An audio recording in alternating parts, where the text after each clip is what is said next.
Uh,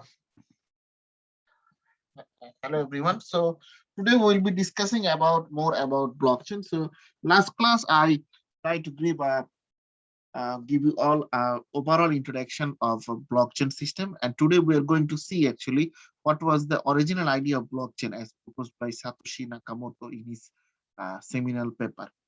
I'm going to share my screen for the seminal paper for the paper written by Satoshi Nakamoto for Bitcoin. So this is the research paper which was actually written by Satoshi Nakamoto for Bitcoin. So and the title of the paper was a Bitcoin, a peer-to-peer electronic cash system. It was written by Satoshi Nakamoto. Actually, the name is, even though the name sounds Japanese, but we don't know whether who is actually the person Satoshi Nakamoto is, because the email address he used, it is also not so much known, as well as his name is not so much known, and we don't know actually who is the person actually, or the person behind the name Satoshi Nakamoto. So Satoshi Nakamoto, as he written in the paper, if you see the abstract, he actually told about Bitcoin system. So in when he was telling about the Bitcoin system, actually he told about mm, blockchain system as well. So he didn't mention it as a blockchain, rather he told it as a distributed ledger system. So now let us see here. Uh, and a peer-to-peer version of cash, electronic cash, would allow online payment to be sent directly from one party to another without going to a financial institution. So that means that when you are trying to buy something online, like we are doing now, so if you buy something for, let's suppose, Amazon.com or eBay.com, then you are buying it on credit card. If you are buying it for cash on payment, that means somebody is going to come to your place and he is going to he is going to accept cash and deliver it. But if you're buying based on credit card, that means that first the bank is going to get the money. I mean, the bank is going to pay the money on behalf of you, and then after a certain period of time, you are going to pay the money to the bank as a settlement of the transaction. So, but if we are going to use the blockchain system, sorry, Bitcoin system, or and peer-to-peer based version of electronic cash system, then what will happen? In this case, there will be no presence of banks or any intermediary between you and the other party. That means you as a person, you will buy the things from Amazon directly without the influence or without taking help from another party. This is the beauty of uh, having a system which will allow us to make online payments without using any third party. So in this case, because you are going to use directly send the money to the other person, so there need to be some form of security, and this form of security comes from digital signature. They call it digital signature. So digital signature basically here it provides kind of trust in this case. So the longest chain not only sub in the okay, let us go deeply into the paper. So here actually he told in the introduction section, he told something about the internet and all this stuff. But after that, actually he told about the security system for this thing, how we are going to actually realize this electronic payment system for peer-to-peer electronic cash payment system. So he said that what is needed is an electronic payment system based on cryptographic proof instead of trust, allowing any willing parties to transact directly with each other without the need for a trusted third party. Okay, let me explain this line. So the essence of this line is that when you are trying to buy something online, you are going to use the bank or the credit card. So the bank is actually going to make the payment on behalf of you, trusting that you are going to pay that money to the bank at a later time. That means trust is of good importance, so it is of high importance in this case. But what will happen when you just make the transaction without using any type of security protocol or any type of third party? So in this case, you need to make it based on a proof system, or a proof which is very much acceptable, like trust. So in this case, they use some technology known as cryptography. They call it cryptographic proof. Okay, so transactions that are computationally impractical to resolve would protect sellers from fraud and routing escrow mechanisms. Okay, in online transaction, because the transaction is going to happen between you and the other parties, that means that because the transaction is going to happen between you and the other parties. That means that if something happens, suppose you saw a very beautiful MacBook Pro selling at a very low price in ebay.com, and you like to buy the things and you just order the things. But when you open the box, when the delivery is that you saw this is not MacBook, this is just a case of MacBook Pro, then what would happen to you? So this type of online fraud or online transaction fraud, it happens most of the time, and it is quite common. So we need to understand these things, that how we are going to protect the sellers or even the buyers as well. So for this, we are going to have, we propose a solution to the double spending problem using peer-to-peer distributed time stamp server to generate computational proof. That means you need to provide a computational proof, a proof which is based on online. And for this thing, you need to use the cryptographic tool.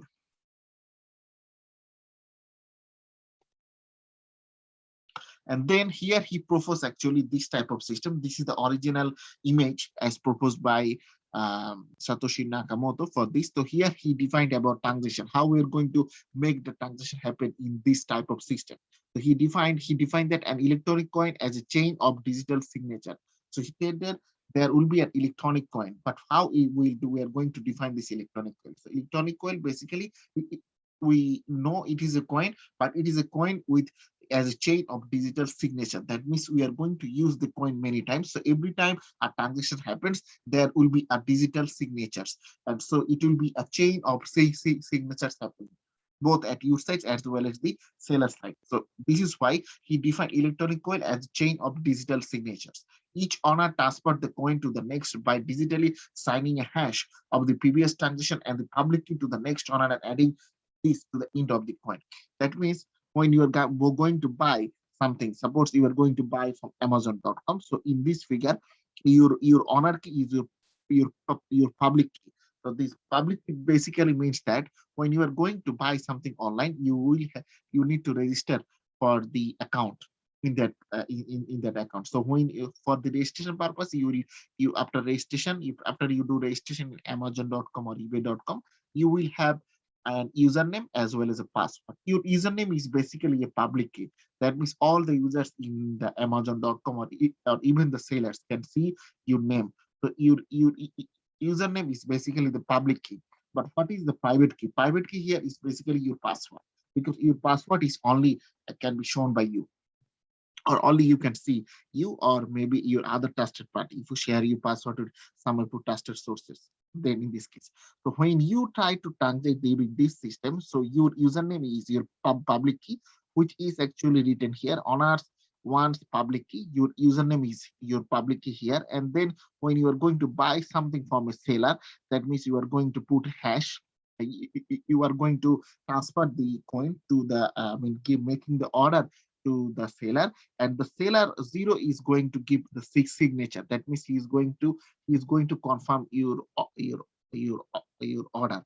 But your public key, your signature will also need to be validated, because there is a system in the online. Because when you buy something online, we actually don't know what is happening inside the system, but the system is actually quite complicated. Because when you place an order online, then that order reached to the order and fulfillment department of the particular company. So after the company, they actually try to verify your order, and after verification, they only send to the order to the seller. And after that, the seller, he received the order, and he sends your confirmation that I have received the order and we are going to processing your order. After processing your order, then he is going to ship the order and give you the notification that your order has been shipped. So this is the series of transaction in this case. And Satoshi Nakamoto, he tried to show these things in this figure. So in this case, he showed that if for maybe for a continuous transaction, that we are doing the transaction one by one. So there will be a first owner, a second owner, as well as a third owner. All are making their own transactions. So when you are going to use your public key for your transaction, this public key is going to be verified. That means you are going to sign in the system, and your password will be verified in the system. And after only that, this for the signing in, you are going to use your private key. Your private key is basically your password. So in this case, as we see here, for every transaction, you need to make a hash function, and this is the essence of the system. So a pay can verify the signatures to verify the chain of ownership. That means you need to verify every time so that you can be assured of the security system. So a common solution is to, in this case, actually, we need to understand that these things happen because what things happen because many people can make an order, or sometimes maybe there will be a time difference in the order. So in this case, he actually said that there should be a time stamp in the server. That means when you are going to make the order in online, they will send you an email as well as sometimes a mobile notification, and these things happen just with the click of the order button. So that means that there is a server system, and this is the server system which actually is keeping track of your time, and he is going to, that server is going to send you the SMS or email whenever you are going to make an order in the email system, and as well as when the seller is going to to deliver, or when the seller is going to send your delivery, or when your order is actually shipped your delivery, then the time server is also is going to send you a message that your parcel has been shipped. So this is the job of the time stamp server in this case. Then he also taught about something known as proof of work. So proof of work basically means that to implement a distributed server timestamp. So the timestamp server system that I have talked now, this is basically a distributed system. The distributed system means that it is not centralized.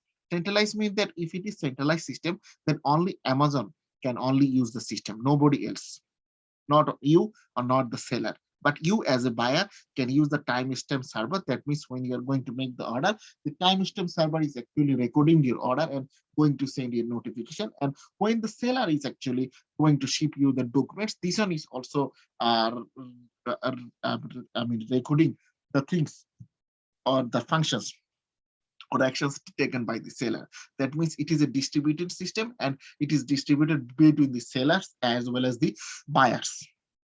So in this case, actually, to implement this type of system, we'll need to use a proof of work system similar to Adam's black hashback. So it is basically the proof of work involves scanning for a value that when hashed, such as each age 256, the hash begins with a number of 0 bits. The hash is basically means it is a proof. That means something has been done, and for that we need a proof. This proof is basically the proof of work, and the proof of work is basically it consists of hash, and this hash it basically begins with number of 0 bits. Average work required is exponential, is the number of bytes, 0 bytes required, and can be verified. Okay, for the timestamp thing, timestamp server system, we need to implement this proof of work by incrementing a nonce in the black block until a value is found. Okay, this might be a very difficult, but I'm going to make it very simple. So when this is the block in the system, this is the proof of work.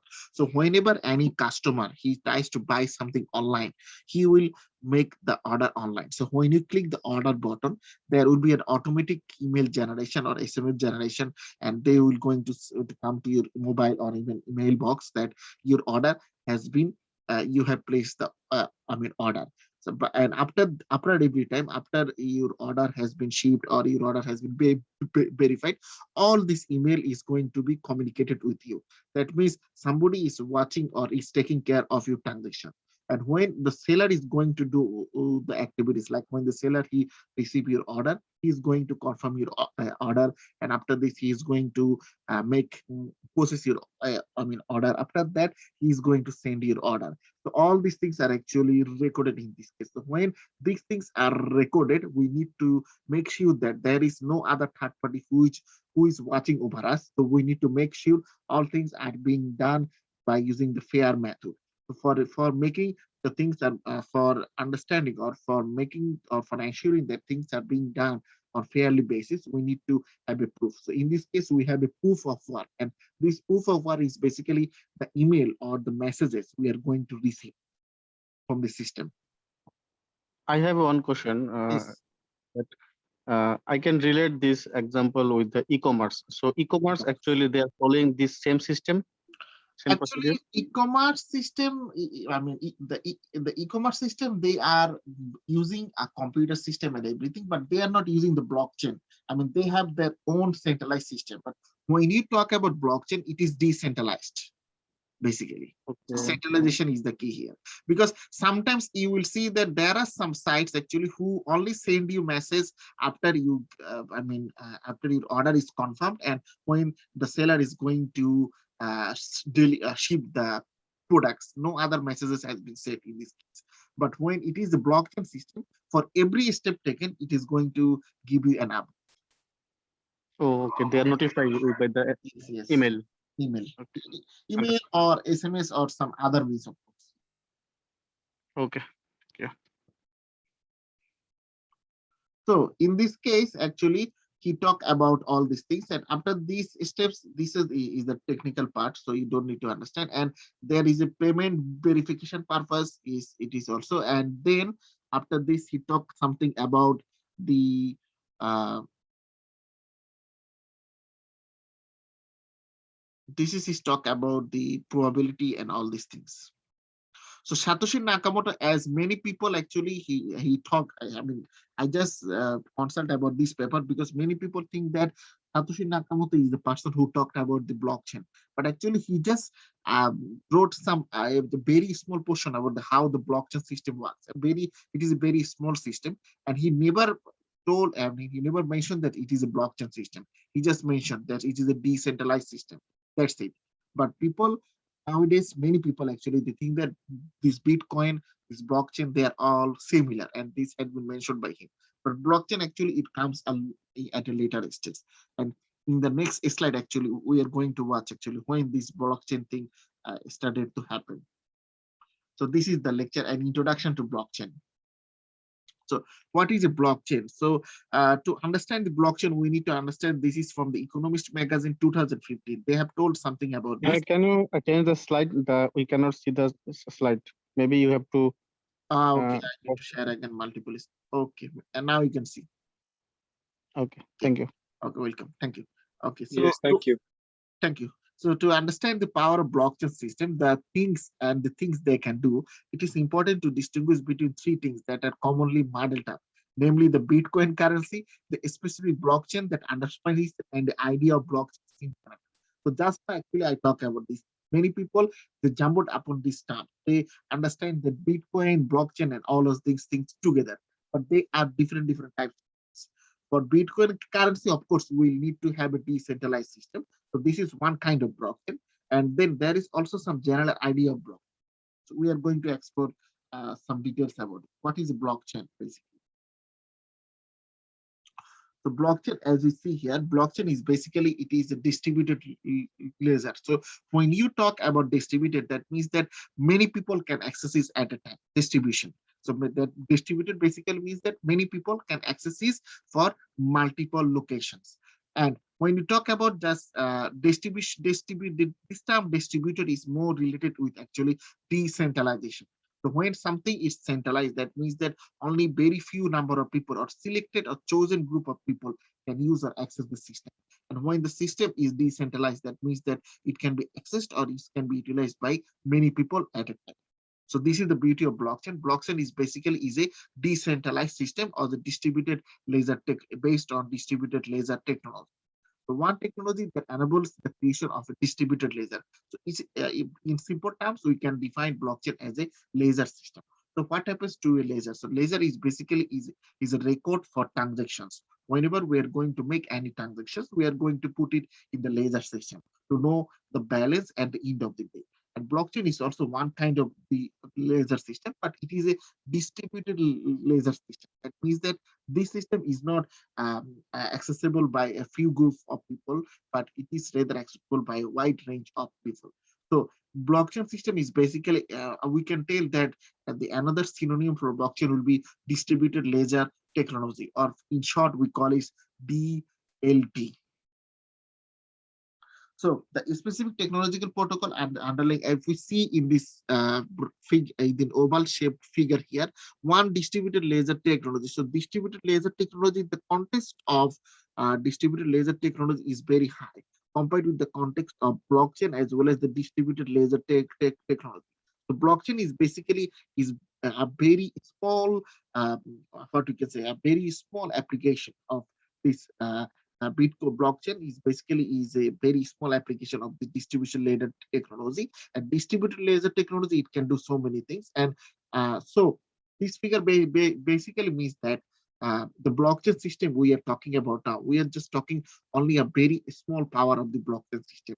The full potential of the blockchain system is yet to be discovered. So we are whatever we are talking now, blockchain this, blockchain that. These are basically a small demonstration of what a blockchain system or distributed ledger system can do, but it can be much more than this.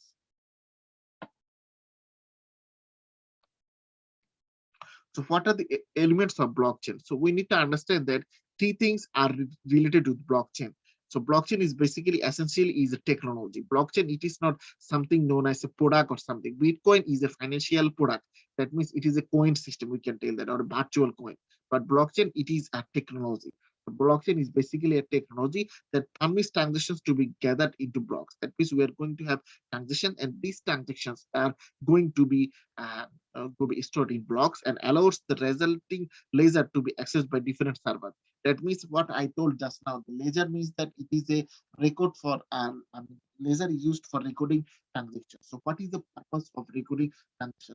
Recording transaction means that whenever anything happens in the future, then we can actually check it back and make the things okay, or makes make comparison whether the things is okay or not, or we can check it back and do some necessary action. So in this case, the distributed ledger system means that it is a ledger system which can be accessed by many people. The blockchain system, it is basically a technology, so it helps us or permits us to have transaction gathered into blocks, and these transactions of these blocks or these resulting ledger can be accessed by different servers. That means many people can access this system. And then for the blockchain system, we use cryptography in cryptography chains in blocks in chronological order. So to make the security or to make the blockchain system robust and secure from the outside influence, we actually use cryptographic chains in the blockchain system. And this cryptography chains is used in chronological order. So what is a distributed ledger? This is one of the example of a bank. So as you see here, for a banking system here, this is the bank. Suppose this is Standard Chartered Bank from UK. So this is Standard Chartered Bank, and Standard Chartered Bank, they have many customers. Customer A, customer B, customer C, customer D.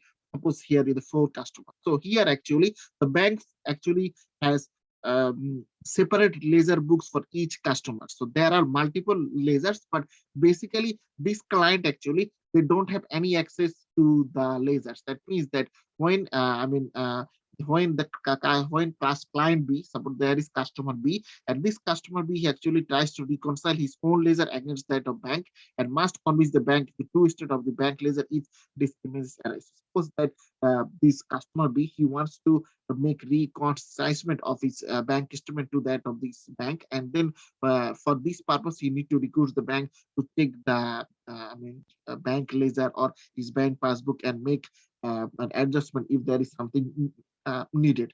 So in this case, actually, since it is not a distributed system, it is a centralized system. You need to make because to the bank, and the banks actually they have their own process as well as procedures, and it will take a long time to make a decision on your request. But what happens? These things will be under a distributed ledger system. So under a distributed ledger system, it will not be like clients. We'll rather call them as nodes. So there will be from node A, node B, node C, node D, A, and so on. So in this case, the laser number is basically one. Here we have only one laser. So this laser is here, node A. Node A is our laser. So we have only all laser, but this laser is actually distributed. Distributed means that all of these people can access this laser, and all nodes have some level of access to that of laser. That means that each people in this here, actually each customer, they have their own access to the node system. So all nodes agrees to a protocol that determines the true state of the laser at any point in time. The application of this protocol is sometimes called achieving consensus. That means whenever you want to check anything, you can actually check it from here. And it is very much convenient for this. You don't need to make any request to the bank. You can just log into the system and check your updated balance and make or make a request for update if there is any update needed or if there is any discrepancy needed. So this is the beauty of distributed ledger system. Here it is, another thing here. What happens when there is multiple entities? Now we have just talked about for distributed ledger for single entity. So for single entity, we have distributed ledger in node A, and all the node from B to D, E basically are the customers. But what happens? This is for multiple entities. For multiple entities, also we'll have one node and all the other entities. So how might a distributed ledger system work? So this is basically the working process, how this distributed ledger system works. Suppose like you want to make a transaction by using this blockchain system or a distributed ledger system. So for this, first you need to initiate the transaction using digital signatures. So basically means that you will have your own signatures or something by which you are going to log in into the system, and then you need to use broadcast that transaction to the node. That means you need to give you need to make so that you can broadcast your action to the node that you are going to do something. You are going to announce it to the others, and one or more nodes begin validating each other transaction. Then on one or two nodes which are important, they are going to make transaction by their own, and nodes aggregate validated transaction in the block. After the nodes have done their things, then they actually put all the things into the blocks, and these blocks actually they broadcast to each other. And then after this, consensus protocol is used. Consensus protocol means that they make a protocol which makes sure that you are okay with the transaction. Then after this, there will be a block, and the block will show or reflect the true state of the chain prior to the block. So where might be a distributed ledger use cryptography? So distributed ledger system for security purpose, they use security purpose, they use a special type of system, and this system is known as cryptography. So for cryptography, it can be used for different purposes. It can be used for initiation as well as broadcasting of transactions. Suppose in the case of digital signatures and public or private keys, and it can be used for validation of transaction like proof of work and certain alternative. And chaining box, for chain box we use hash function. So the power of distributed ledgers means that it can be used without or central authority by individuals or entities with no basis to touch each other. So this is the most important thing. When we are going to use the traditional financial system without the blockchain technology, this financial world, I mean, everything runs based on the trust. So trust is a high importance thing in this case. But in the blockchain system or distributed ledger system, we don't have the trust factor. Rather, we have the digital signature system. And then the digital distributed ledger can be also be used to create value or issue assets, and it can also be used to transfer value or ownership of the assets, and it can also be used to record those transaction of value and ownership of assets. So the degree of trust between users determines the technological configuration of a distributed ledger. So you need to trust in this. So what there are some actually degrees of trust. So it's like increasing payment efficiency. So like when you are trying to have like making the transaction, so after the making the transaction, you need to understand that for processing the transaction, the banks need certain time, but you want to make sure that the banks need to process the transaction as soon as possible. Then you need to make it like something like increasing payment efficiency between central banks members only. And after that, you will make that okay. We have some members under central banks, and we are going to make the transaction between the bank in Bangladesh and the bank in India. So for this case, you need to increase the payment efficiency between central bank members and other banks in same jurisdiction. Then for suppose you are trying to make system for the wholesale system. So if for the wholesale payment system, increasing payment efficiency between all participants in the wholesale payment system in same jurisdiction. So how much distribution? Okay, for the distributed ledger system, we need to understand that the participation is basically open for the distributed system. And here the permission is basically you don't need to ask permission for anyone for using the distributed ledger system. And ledger reason is basically one ledger.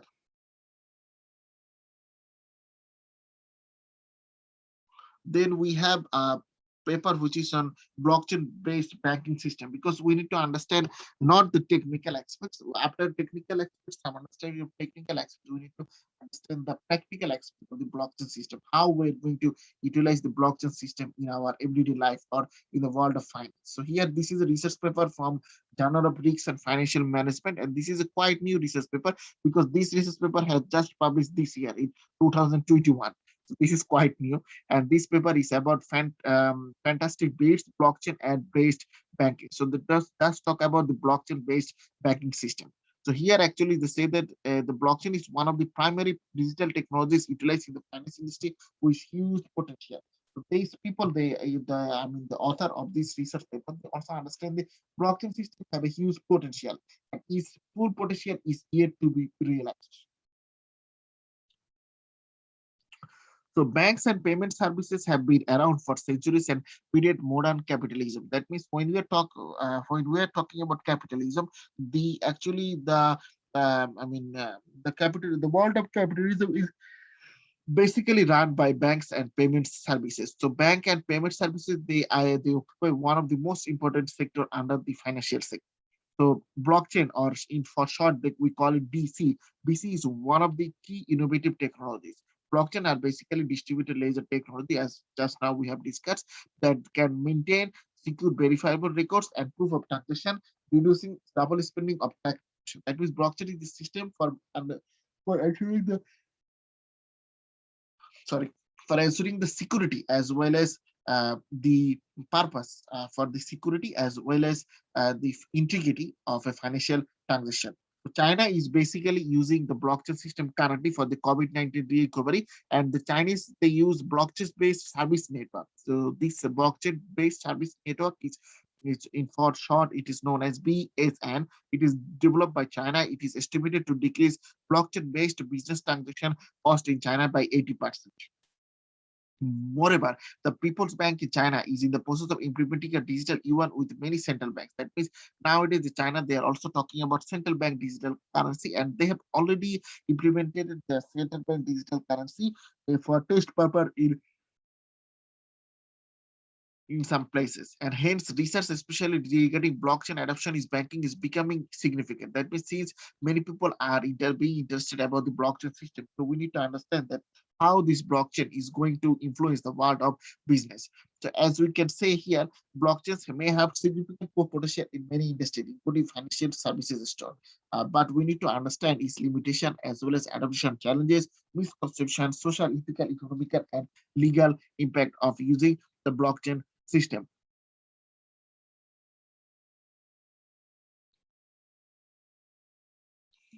So we are seeing the literature review. Okay. In the literature review, we need to understand that for successful blockchain adoption and sustainability in banking, it is important to firstly recognize the technology itself and the limitation. So we need to understand that every technology has its own good or bad, and we need to understand the overall we need to understand the technology itself as well as the drawbacks or limitation of that technology as well. So banks is to further consider the feasibility of such a project as mentioned in our product. Blockchain is a peer-to-peer network. So in short, if somebody asks you the definition of blockchain, you can say that blockchain is basically is a peer-to-peer network, or it is a distributed system. So it is, we call it distributed ledger system or database that mentions a list of the transactions confirmed by connected sets, mining nodes with no third party intermediary. That means under blockchain system, there will be no third party, and the transaction will be happening between the seller and the buyer. But primarily known for its application is Bitcoin.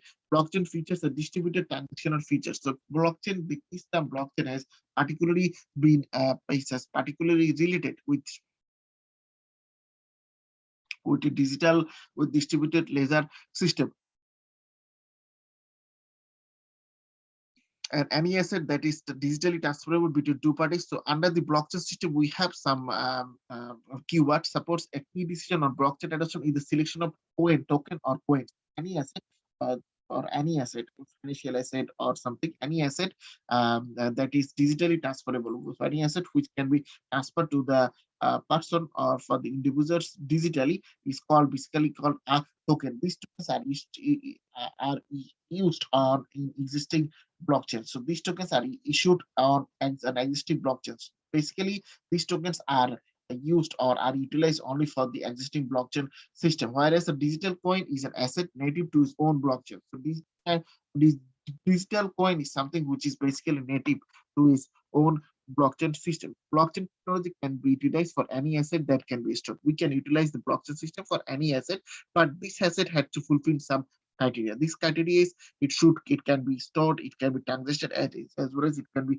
distributed and thus have great potential and implication for the financial services industry. Enhance security and efficiency of the benefit many in sectors including banks with decentralized ledgers verification of each party in transaction would result in faster transportation system. Okay, so now I talk about the transportation system. What happens in the transportation system? Suppose when you're going to buy a metro rail ticket in KL or in Ampang station, then what happens that when you put your money in the vending machine for the buying the ticket, actually they will give you the chance to use the train listed on the blockchain, listed on the ticket. But what happens that you want to change the multiple trains and reach to a destination.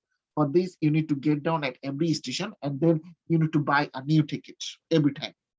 But what happens that you actually have a card, and this card actually this system is actually updating your status and you are going to use the system. And so for this purpose you don't need to use any third party. That means you don't need to go out from the train, then click out and then again punch in. You don't need to do those things. So blockchain is very much beautiful in this case. And moreover, for blockchain adoption, the type of blockchain platform needs to be identified. So blockchain can be two types. It can be public or it can be private. So blockchains are initially developed to be public networks. So public from its initial setting or the initial founding history, we can tell that blockchain was supposed to be public networks and many people on any types of people can use it. But nowadays there is also a growing number of people looking for private blockchains, and these private blockchains are basically people with different types of their, I mean, with very high social status. Now we'd like to see the difference between the private blockchain and public blockchain as well as the federated blockchain. So the public blockchain, if for the ownership structure, of course it is public, it is from the government, but for the private blockchain, it is from the centralized people. That means there is some groups of people who are actually using the system. And for federated system, they are partially centralized management. So for the management system, actually, for the public system, since it is public, it is open for all, we don't need any permission. So it is permissionless. For the private system, since it is only for a very few number of chosen people, that means we need to have permission. Then for the federated, I mean, that means that it is organized by someone else, then we need to understand that it is partially centralized management system and sometimes permission of nodes is acceptable. Then identity in the public blockchain system, the identity can be anonymous.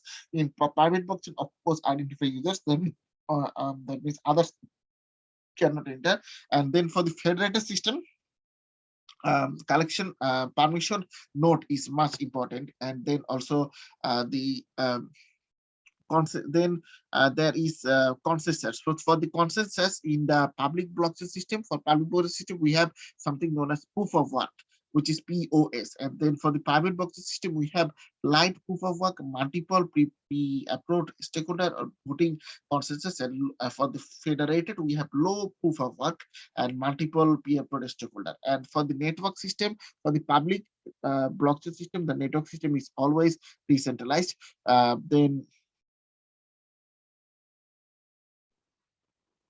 I'm looking for clarification about the. I understand that public and private two term, but what is the other federated one? Who are the actually issuer or who are the control this thing? Are they agent? Are they agent or what?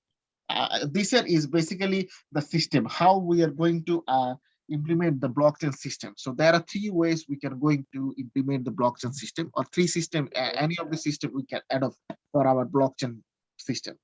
So one is public, another is private, and then we have federated. So for the public blockchain system, it is publicly accessible. That means there is a concern of security in this case. So it is decentralized, of course, but there is a concern of security. And for the private blockchain system is only a few selected number of people can use it. The federal system is basically a system which can be used only by the registered people. That means it can federated system can happen, suppose between the scheduled banks in Bangladesh. Only the banks they can use, the other people they cannot use it. The private system. So it's not the peer to peer. Is it not opposite of the peer to peer? No. Everything is peer-to-peer system, of course. Everything is peer-to-peer system. But But you this mentioned the institution, the bank can only bank can only use. So they the can. banks only the peers from the banking industry. So So it that is means the peer to institution peer. only can approach. Institution only can do the This transaction, is right? this is one example that institution can use. Suppose hospital can use some, maybe the public hospitals or all the hospitals in a particular city, they are going to use the blockchain system, because whenever a patient needs blood, then the blockchain system can actually help us to identify which people can donate us the blood. So this is also can happen. So since Okay. I'm talking about the financial industry, this is why I have talked about bank, but it can be for for education Any other industry, any other or service industry NGOs, can use. yes, corporate different industry. But the thing is that the blockchain system is expensive. It is not free of cost, of course. It is expensive and it takes a lot of technological expertise and everything. So this is why actually this other institutions, they are not much interested in utilizing this system. But some banks already, around the world, and fintech companies, they are already working on the blockchain system. Suppose if we talk about the public blockchain system, then there are Bitcoin. Bitcoin is basically part of the public blockchain system. That means that anybody around the world can buy Bitcoin and can do transaction based on Bitcoin, buy and sell Bitcoin. And Professor, also, yes, Professor, okay, I understand from the public point of view that the like blockchain is a better way to transact because it cuts out the middleman and it cuts out the intermediary, and then you can go directly to the source, and the transaction is transparent and all of this thing, right? But what is the benefit for someone like a bank to be incorporating this technology, because the whole technology was designed so that the intermediaries are taken out of the picture. yes. That's the main benefit that we are talking about, because when you are going to depend on central banks for any important decision, then the time time was high importance in this case. So we are going to reduce the bar between you and your customers or clients. Yeah, so that is why I'm asking this. What is the benefit for a bank to employ this technology? It doesn't serve their benefit. It only serves consumer end to end. Actually, it also gives them the efficiency as well. And sometimes the thing is that if the amount of transaction that you are going to use in the banking system is quite huge, because sometimes for the approval of the central bank or from any other bank, then you need to wait 2 or 3 days, and maybe in developing countries, maybe 10 days or 2 weeks. So this is a high cost in this So case. in that case, the bank have any financial gain or benefit or any other rather than the Of course, that means apart from the reputation. they can do the services. If they are going to provide the services faster, that means many more people can be integrated in the system. So So they in can that include case, some charges. Sorry. In that case, they can charge some amount for the per. Of course, for the special service, of course, they are going to charge the amount in this case. But and another thing is the business of banks. It is depend on the number of customers, because bank, if you have the more larger customer base, then it will positively impact their profit base as well.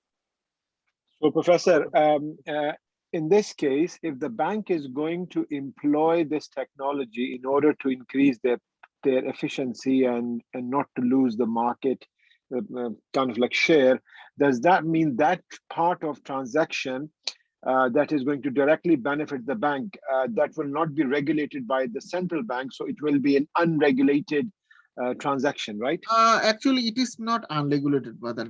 The regulation will be here, but the regulation will not be like something. Because when you're going to use the blockchain system, we will have this proof of work. So that means that we will make the proof of work or the system work based on the regulation.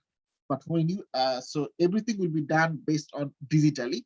Nothing will be done without the outside the digital system. So that's the main thing.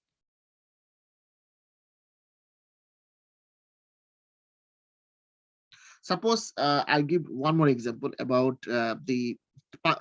so I was talking about the public blockchain. So for the public blockchain, this name Bitcoin, Ethereum, and Litecoin, they are all crypto currencies. So what happens to any cryptocurrency? Suppose you or even me, we want to buy cryptocurrency.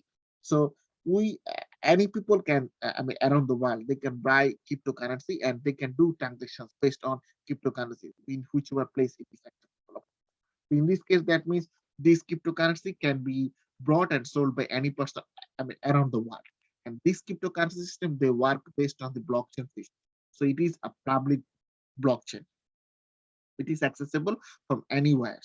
And for the private blockchain, this is more like the centralized system. That means that the private blockchain can happen between the list of private banks or the list of public banks or only between the Islamic banks. That means these people, they have their own blockchain system, and through this, they try to gather a large group of customers. They are going to provide a new type of services, as well as they are going to provide a new type of financial product based on the blockchain system.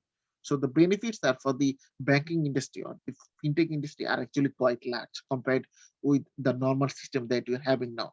For the normal system is when we are talking about like e-banking or even online banking, everything is here. But the thing is, we still need to depend on someone else for the system. That means there is high dependency on third parties. But when you're going to implement the blockchain system, this dependency will be disappear, and in some cases it will be much lower. So our service will be faster. And when the service will be faster, many more people will be attracted to this, because people, when they are going to use the financial institution, one of the motivations to use the financial institution is to make things happen fast or at a great speed with, of course, with trust or with very high uh, degree of honesty.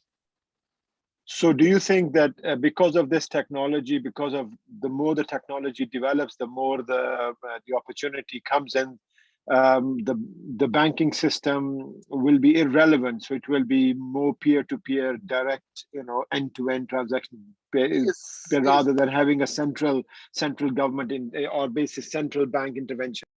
Yes, I mean, in this case, actually, the job of central bank would be much more to the regulation of technology. So this is why in this course we have one thing which is known as RegTech.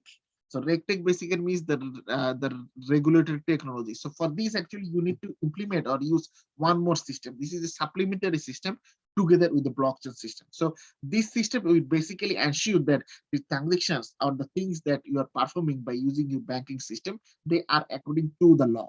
Because we don't need people, because the essence of the system is we will not employ any people or any extra people who is going to check it manually and going to tell us, okay, this is according to the law and this is not according to the law. Later, we are going to put everything in the digitized version. So this is why we have another system or another technology which is called RegTech or regulatory technology. And this is actually is going to help us that whatever we are doing is according to the current law, current national or as well as international financial law of any particular country or even the world. Thank you. Welcome, brother. So this is another example for private blockchain system. So like Hyperledger, Quorum, and Corda. So Quorum and Corda, this is basically based on some specific agencies. If I show you the website of Corda, let me show you this website of Corda.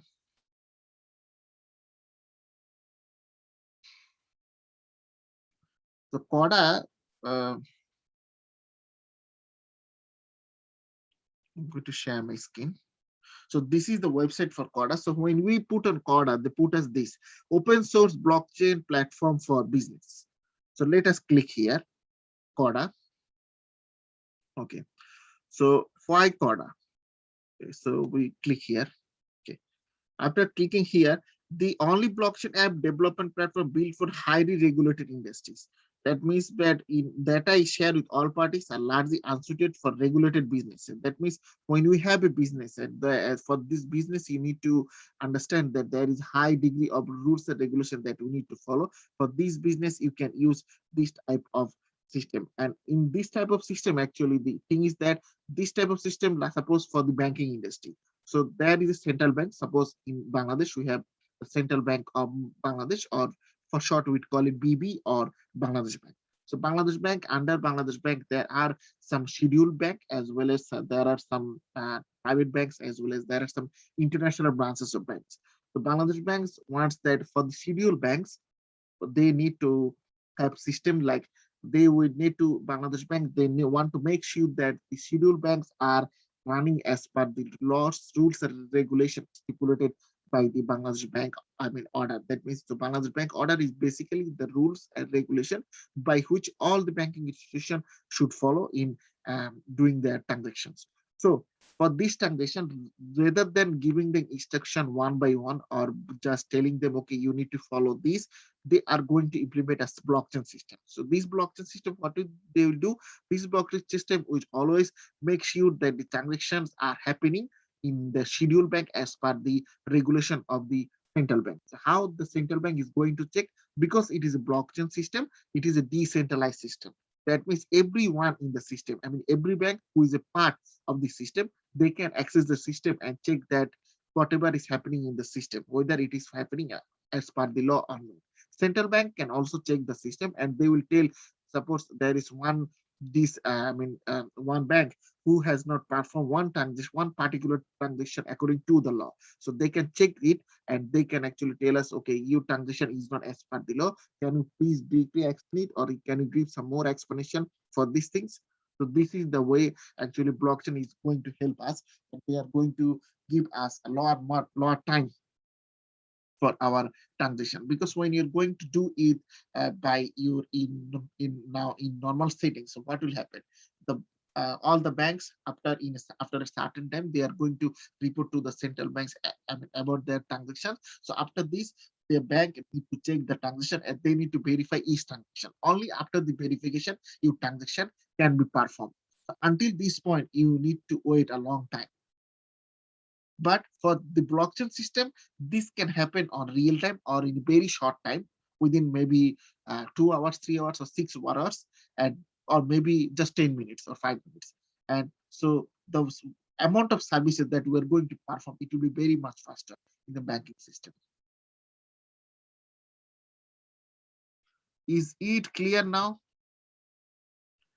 Yeah, very good explanation. Crystal clear. Yes, indeed, indeed. Basically, Dr. Asif, I'm referring your previous question that about the bank.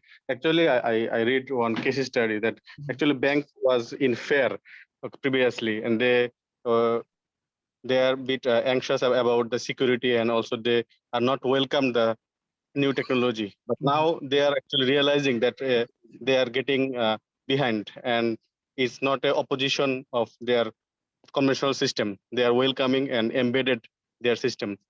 So this is a good prospect. But although our developing country is still lagging behind a lot, I am just wondering about my country's situation. Malaysia is a little bit progressive still, but not like the Western country. But Bangladesh is frustrating. Bangladesh is nowhere. Because last Professor, 2 or 3 weeks, Professor, I got some request. Okay, one of the professor, he want to pay some journal fees, so he cannot do the payment. And another student, he want to pay for the Duolingo test. He also came to me. So this type of service actually is essential in Bangladesh Yes. as well. True, true. I very much true. Even I can give you one particular example that whenever we are going to come to Malaysia or any higher study country for studying abroad, you need to open a bank account. But when you're going to transfer any amount of money, suppose even $100, you need to make permission from the Central Bank of Bangladesh. And these permission services take 1 week or 10 days. Can you So imagine? those are the barriers actually. It's a huge barriers for us. Professor, They should eliminate. Yes, Yeah. brother. My issue is that the issue is here for me is if I'm a drug dealer in Mexico, then how do we control money laundering if it's a peer-to-peer transaction? So I don't care if you know me and I know you, as long as I'm transferring drug money to you from Mexico to Japan. Yes. And this is my problem. How do we control that? Can we stop it? Can we control it? Because the way the current blockchain is, there is no way anyone can interfere in this transaction. No, brother, actually, in this case, no one can interfere if it is public blockchain. That means everyone is free to do it. But if it is private or federated, that means you will have only people who can be trusted. That means you will make people only member of the certain system after identifying their sources or after identifying their, background.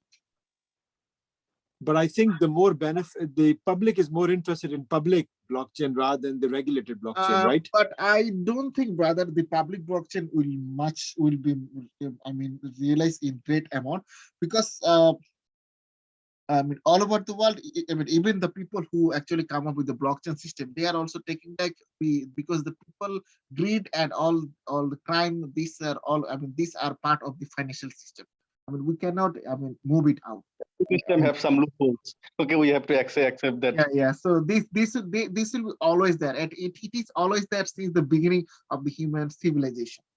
So how we are going to ensure that this can be minimized? For this, we need to understand that we can either by doing this only inviting or only making or implicating people who can be trusted. So how the trusted can be ensured here? For this, we need to make a background analysis of those people who are going to part of the system, and only after that we are going to make them part of the block system. This system is become popular for the illegal money and also for the betting, fixing money.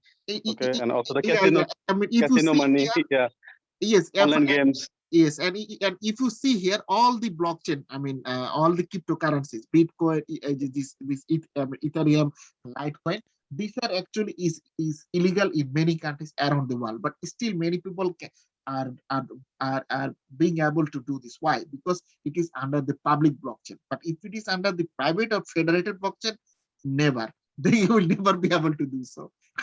Every coin have the opposite side, so we have to consider that actually. We cannot ignore. But the thing is that the reign or the golden days of Bitcoin or cryptocurrency is going to end soon, because China, they are very much aggressive and they are coming with the central bank digital currency CBDCs, and many countries, even USA, last year they said no, but this year they said that they would like to consider it, and maybe in future we are going to see digital dollar. So that means central bank digital currencies. So Should be more central bank strict, should be more digital regulated. currency, yes, and this central bank digital currency will be part of the private system, and because it will be centralized, only the central bank will, allow this. Sorry, Imtiaz, can you? No, okay. Carry on. Yeah. So Now I think that we have to strengthen the regulatory system and also the that's why RegTech. the loophole should be eliminated. Actually, this blockchain system is much suitable to digital banking system, because digital bank means that we will not have a brick and mortar based banking system. Our every banking transaction, every banking events or banking happenings will be done based on the digital system. So digital banking system is much more important in this case. Professor, tell me something which always confuses me.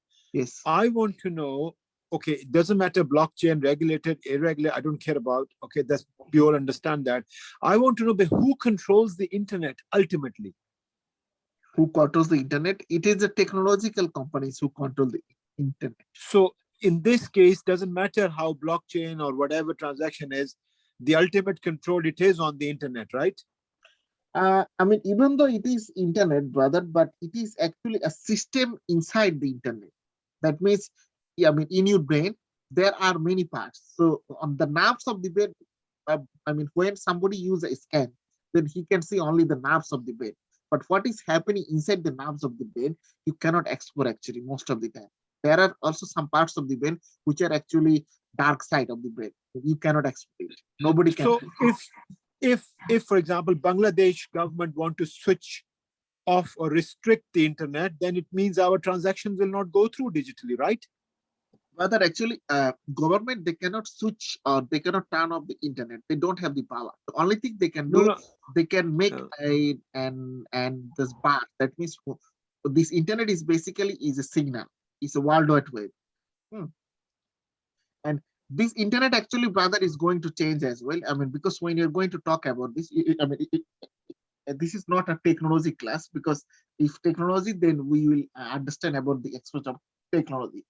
I mean, all over the world, there is a growing trend about this type of technology, which is we call industrial internet. Industrial internet. So this industrial internet will be basically different than the current internet system that we're going to have. Yeah, because in order to bring confidence in the people to believe in this technology, the That's why, ultimate brother, the cryptography thing. The cryptography, it ensures security. I mean, the highest form of security in the blockchain system is cryptography, and in the world of computer security, also cryptography is the highest form of security that anyone can ensure you. But any system, cryptography. fair enough. Fair enough. Thank you. So this is the comparison between traditional centralized banking system and blockchain enabled banking system. So here you will find your answer for more details. So this is from feature from CBI Insight as well as BIS Bank BIS quarterly review from 2017. So for the traditional banking system in general, that means we have many intermediate links, and there is the complex clearing process. Like I have told before, you need to make a transaction, and then the central bank actually takes your transaction, and only after the central bank gives permission or approves your transaction, then the transaction can happen. So the efficiency in this case is quite low for the traditional banking system. But what happens in a blockchain based or blockchain enabled banking system? In this case, everything happens based on a peer-to-peer system, and this is of course decentralized. So that means the efficiency is high here. For traditional banking system, the cost is high, because traditional banking system, I mean, even though they are using computerized system, but there is considerable amount of paperwork are being done. So that means this paper, they need a lot of people to maintain, as well as the cost is high. And then also there are many tasks, as well as there are many things of job or duties which we need to use every time. And that means that you are doing the same kind of job every time. So this is actually increasing your cost as well. And the time is also a very big factor in this case. But for the blockchain enabled banking system, everything will be done by using the digital system. That means complete automation can be ensured.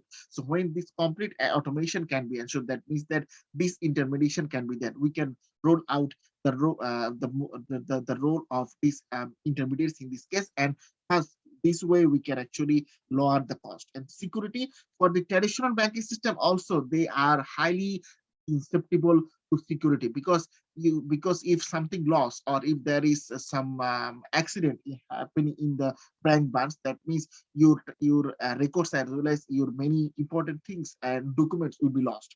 So how we are going to, and easy to leak information if somebody take out specific or secret document from the bank, then what will happen? So that means security for traditional bank system is low. For the blockchain enabled system, basically that means you are going to use a highly complex encryption system. This complex system is basically cryptography, and this cryptography will basically is very much important. And this, because the distributed system, and because of being a cryptography based system, that means that if somebody tries to hack into the system and tries to do something with your data, then you will receive a message. That means whenever somebody will try to access your data, you and the other people who is related with the system, they are going to give a message.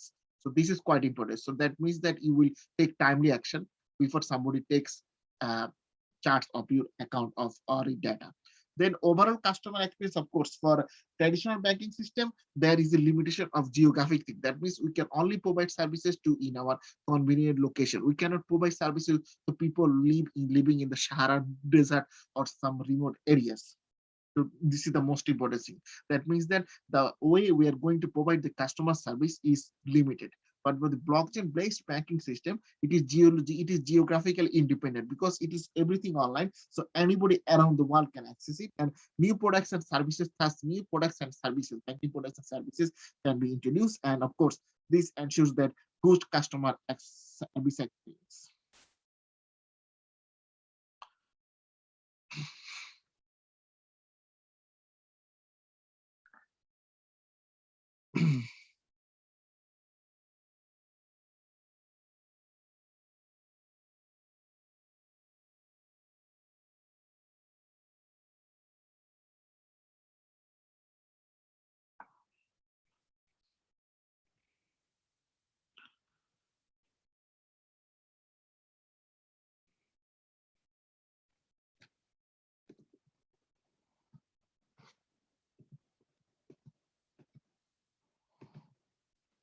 So this is some case application of blockchain. So I'm going to just a short introduction of this blockchain system.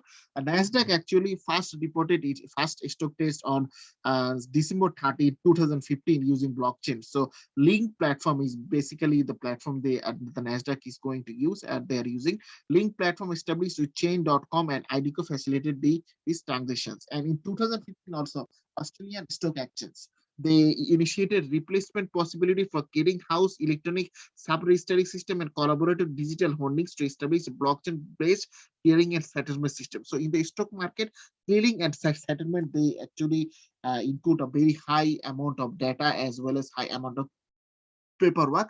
But Australian exchange system, because they use a blockchain system, so by using the blockchain system, the only last transaction can be on the chain, when spot transaction between trader can be completed off chain. So that means that they actually shift their last transactions for the blockchain system, and multi-signature transaction that can be integrated in the asset trading application running on blockchain technology. Because the last transaction, when you're going to use out of the system, it is going to take a lot of time. But when they are going to use based on the blockchain system, we can save the time. And International Business Machine, which is IBM Corporation, and the Japanese exchange group JPX are collaborating on blockchain-based trading platform development. Moscow Exchange collaborated with National Settlement Depository, which is a government agency in Moscow, to develop blockchain network and corporate e-voting for bondholders. That means the bondholders sometimes they need to make a vote, and for the voting system are making a blockchain system. And Korea Exchange, they collaborate with Blocko to establish a startup Korea startup market. For the Korean startup, they make a startup market, and these startup markets is basically is a blockchain enable marketplace, is an open marketplace. And Indian Stock Exchange NEC implemented a trial for blockchain based know your customer data. That means when you're going to make transaction by using the stock market, then you need to have your own account and everything. But they are going to, I mean, you need to have bank account and all these things. So for the bank account, you need to go to the banks. Indian National Stock Exchange, they make something very much special. They make a trial of the blockchain, and by the trial of the blockchain, actually they are using one functionality of the blockchain, which is know your customer data. So know your customer data from the banks are going to be utilized or going to be saved by using the blockchain system. And the London Stock Exchange is also exploring blockchain-based post-trade settlement option. And the Toronto-based TMH groups reported a development of blockchain-based service for natural gas sections. So for the natural gas section also, they are making the blockchain system.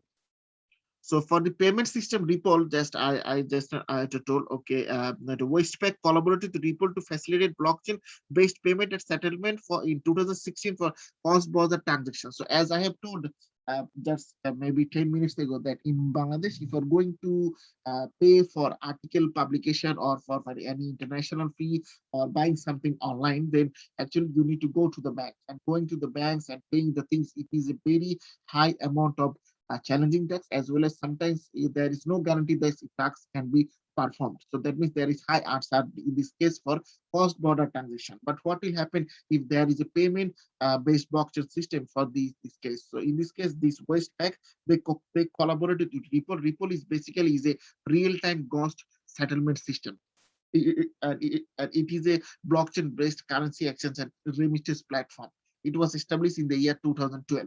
So this Westpac collaborated with Ripple to facilitate blockchain-enabled based payments and settlement in 2016 for cross-border transactions. And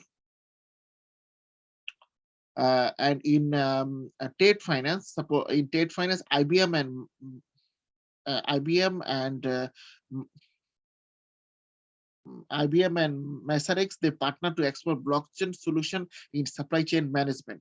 And for fintech in banking also, in fintech in banking also, suppose Republic. So Republic is a blockchain-based investment platform in North America that provides opportunities to invest in ICOs. ICOs means initial coin offering starting from USD $10 only.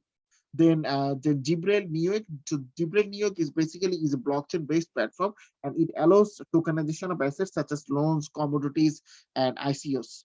Then we have there are so many actually.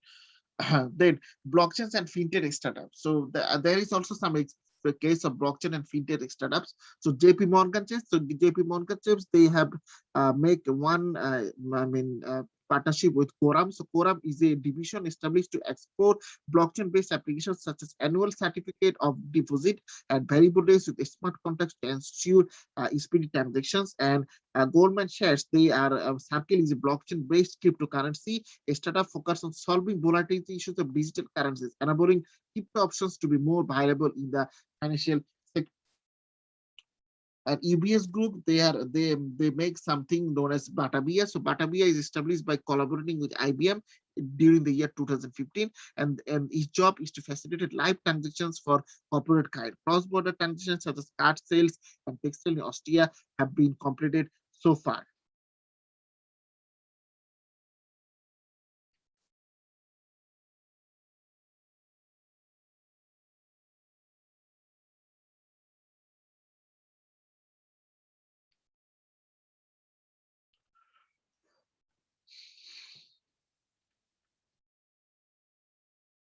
Okay, so that's all for me for today. Any question so far? Thank you, Professor. We are still digesting all of this material. Sorry about that. Actually, I just try to explore only the non-technical side of the blockchain, but the system, since it is a part of the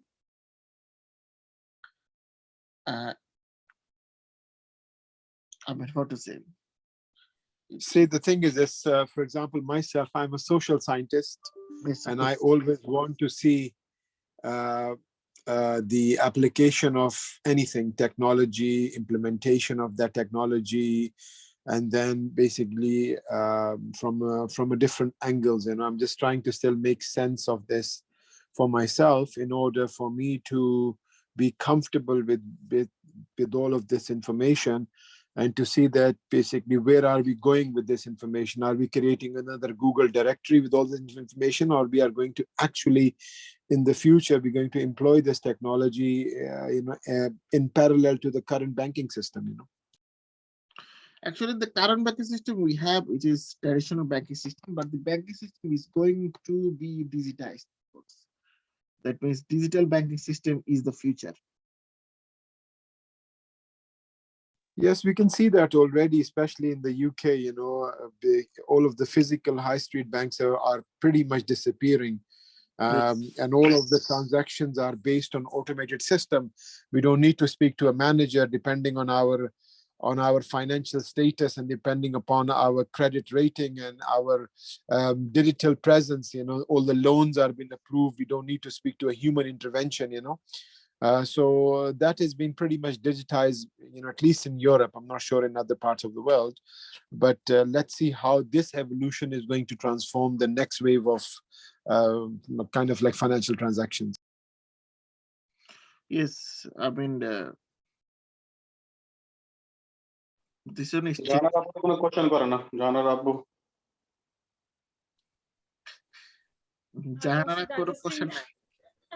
No, I'm also digesting to this lecture. Everyone is digesting. So we have digestion problem. Right.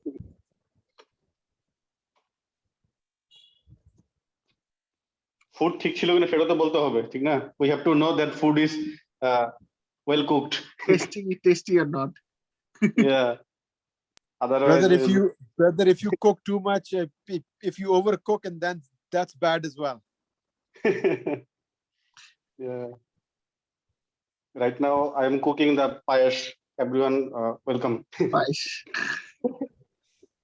No, I mean, after this, I need to go for my run. I need to go for my 5K run, So I'm waiting for you to finish so I can go. I've did my weight training early in the morning. And now, because I've got a heavy day, so I need to clear my head. I've got lots of students waiting for my comments. So before I can clear my head, I need to go for a run. Brother Harmon, you understand everything? Any questions? You can ask. No. Today I'm okay. I'm also digesting. Yeah. Everyone is digesting. Okay. Thank you so much. Next class. Okay, so see you on next. We need to give some assignments. Okay. We have to give some thank homework. you very much. Assignment. Thank you very much. Yeah, maybe next class I will give some assignment to, of course, And Professor, No free And riding. Professor, if you ever meet what you call the inventor of all of this technology, Sakamoto. So then you call us for a cup of coffee with him. We don't tell anyone. So I will. Nobody, Or maybe you know him already. He might be around you and you don't know him. I mean, even though he uses a Japanese name, but there is a high degree of suspicion that he is not Japanese, but rather a person who is much more fantasized about the Japan, life. He hide his name because his email also not the common email. I saw that not the Gmail. He's on Gmax. Gmax is from Germany. It's a German mail, basically. So you cannot tell whether he is Japanese or German. Yeah. Yes. Indeed. Something like Sci-Hub. Something like Sci-Hub inventor, hacker. Or it could be a very intelligent form of artificial intelligence, or it could be a bot or something. I don't know. Well, thank you very much for your time today. Thank you. Much appreciated. Thank you. Have a good day, everyone, and please take care. Bye. Take care. Bye-bye. Have a good weekend. Thank you. Thank you.